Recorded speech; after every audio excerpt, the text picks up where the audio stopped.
Now, for the last couple of days, we talked about the labor market, and one of the ways that you can have a higher wage than the equilibrium that's worked out between supply and demand of labor is to have more bargaining power through what is called a labor union. And this is a group of workers basically that comes together to have one voice, one representation, so that they can ask the employer for higher wages, better benefits, and safer working conditions. They grew out of the old guild system that, if you remember from middle school, this would be collections of artists or carpenters or other people, and they would apprentice with someone that was older than them and work with them for so long and then get out on their own. And they would actually have to become part of the official guild, and this guild would ask for higher prices from the people they work for. Well, labor unions were a little bit different because they didn't start to come about until the industrial era had started. In the United States, that would be after the Civil War. And as people started to work in factories and move away from their own homes and farms where they had control over their own economic success or failure, they started to see themselves doing more routine work and putting in a lot more productivity, but then not seeing a lot of wages out of it. And there were also incredible dangerous conditions with early industrialization. There were often 6 or 7 day work weeks, 12 to 16-hour work days, child labor. People that were different women, African Americans, were paid less amounts. And so there was a lot of chaos and unsafeness and unfairness within the labor market at that time. So people started to come together to form organizations to represent their interest as laborers. The first groups often were called skilled unions because they were craft unions because they represented people within a specific craft or skill. And so that often left out unskilled workers and workers that were in different types of occupations within the same workplace. One of the earliest and most influential labor organizations was the Knights of Labor, which focused around Philadelphia tailors. That showed you how it originally started, just concentrating on one particular types of workers. Now, often when labor organizations wanted to get the better benefits or pay or job security or safety, they often ran into a lot of problems. There was no legal recognition of unions as a group. They had no official legal standing. They didn't exist with any type of tax code or licensing or anything like that. And often employers would say that since we have purchased your labor, we have a right over our own property, but we also have our own control over everything to do with our business, including even if you're meeting outside of work to talk about what is going on here. And so they exhibited a full amount of control over the entire workplace, directly and indirectly. And a lot of laws actually favored that. And what unions did in order to get their demands was to go on strike, to refuse to go into work. Now, it was often difficult, especially for a large employer that had hundreds or 1,000 employees, to replace them all at once. But at the same time, they didn't want to recognize or negotiate with these unions, so often they would call in police or hire private detectives like the Pinkertons, or if it got too desperate, the business would call in the governor of the state to bring in the state militia, which later on became the National Guard. The first nationwide strike involved trains. About 100,000 railroad workers were involved, but federal troops were called in because it was the owners of the railroad basically said, look, we need these trains in order to keep the economy running, and the federal government agreed. So often the government sided with businesses. Eventually, it was looked at as, well, we have all these different unions and they have different missions, but really we all have the same basic mission, which is to get better pay, benefits, and job security and safety. And so Samuel Gompers founded the American Federation of Labor, or AFL, which still exists, which would be an umbrella organization that included many different types of unions. In 1886, a large labor demonstration happened in Chicago, and unfortunately, you had a lot of people like communists and anarchists that would be attracted to the labor movement, and they believed in using more radical methods. And so a bomb exploded at that Chicago strike scene. Anarchists were singled out and convicted of inciting violence, but of course, people stereotyped all unions as being anarchical or communist as a result. So eventually, unions started to believe everyone was out to get them and everyone was against their cause, and so they needed to take more drastic measures. So in 1892, when the Homestead Steel Mill was facing negotiations with the owners, which included Andrew Carnegie and his manager, Henry Frick, that wanted them to take a pay cut despite the profitability of the company. And the workers decided to take a more radical approach by staging a sit-in where they would take over the steel mill and not give it up until the company met their demands. The company called in Pinkertons. The workers believed that they were going to be threatened with violence, so they armed themselves, and violence erupted between the two sides. Eventually, the union ended up losing, and it just fed the media approach to unions that they were dangerous and violent.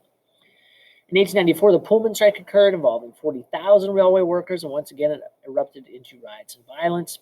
In 1905, the International Workers of the World, or IWW, a radical union, was formed, and they kind of fed into this idea that unions were communists because they themselves endorsed overthrowing capitalism. They said, well, look, we've tried striking. It just ends up turning violent. Everyone's against us, so we might as well throw out the entire system. Eventually, in 1913, the U.S. government established a Department of Labor to try to look into protecting the rights of workers, but it wasn't until starting in 1914 that we saw the first pro-union legislation passed. The Clayton Antitrust Act also legalized nonviolent strikes and boycotts. And then in 1919, there'd be over 4 million workers on strike as a result. The Wagner Act was passed in 1935. It was also called the National Labor Relations Act. And it would formally recognize the rights of workers to have unions and participate in collective bargaining. So it had previously legalized strikes, but it hadn't really legalized the existence and organization and right of a union to collectively bargain on behalf of everybody.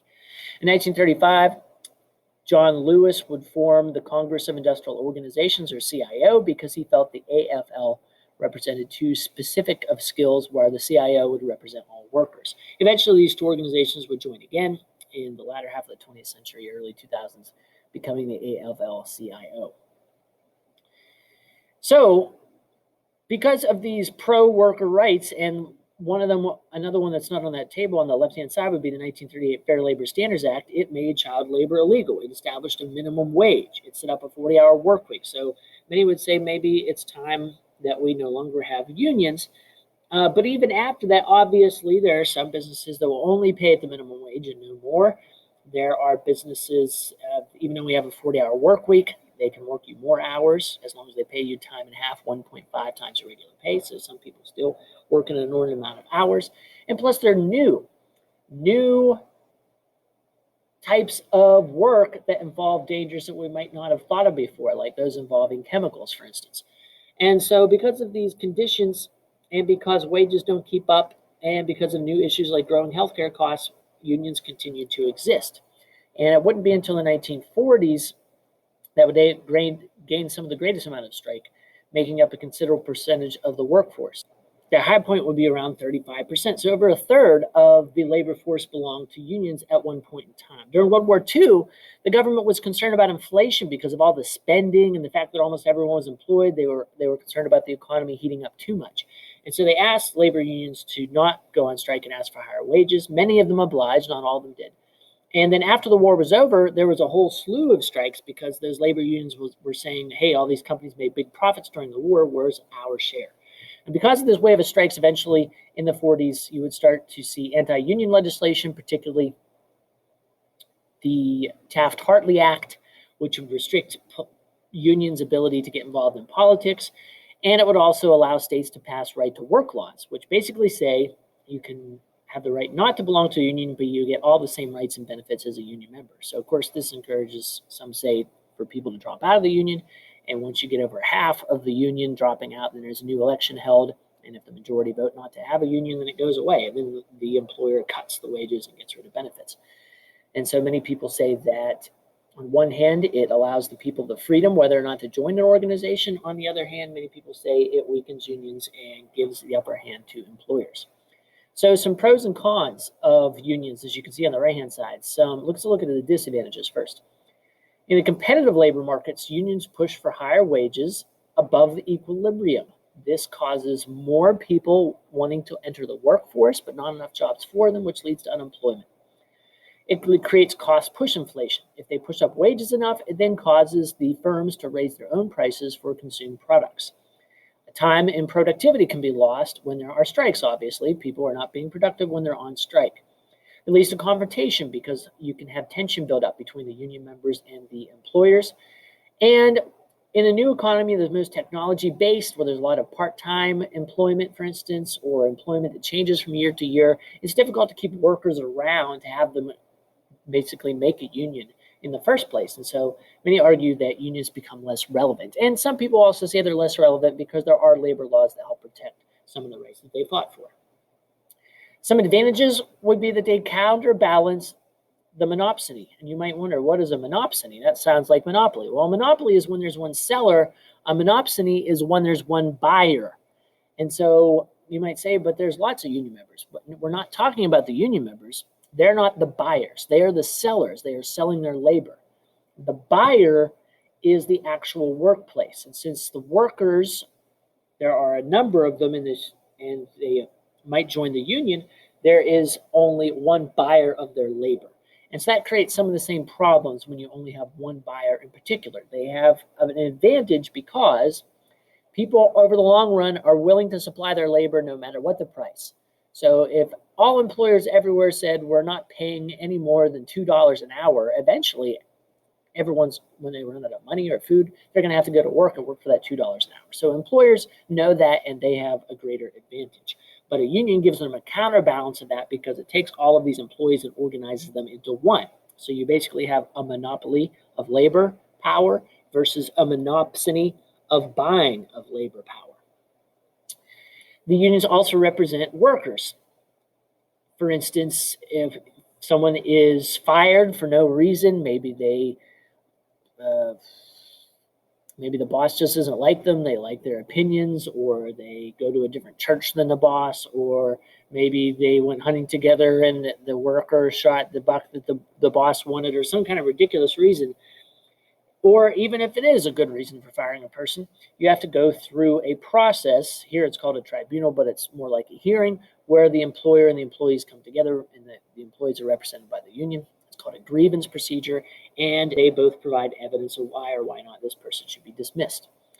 Productivity deals. A trade union can help the firm to bring in new working practices which can increase labor productivity because obviously the union members want the business to be successful.